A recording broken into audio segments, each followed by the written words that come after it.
خود امریکا زندگی میکنه. سالای چند سالای زندگی میکنن اویلوی.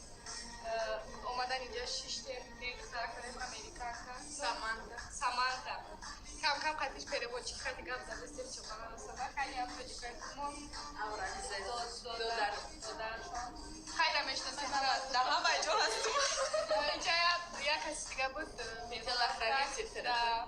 Вот, в общем, خیلی سریع пила чай, точка, это мой систем.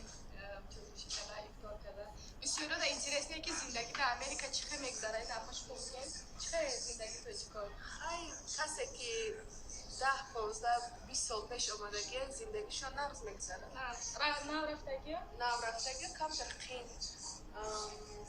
قین کار یافتن دکومنت کردن انا بسیاری آدم ها به آیله هاشون آمدگی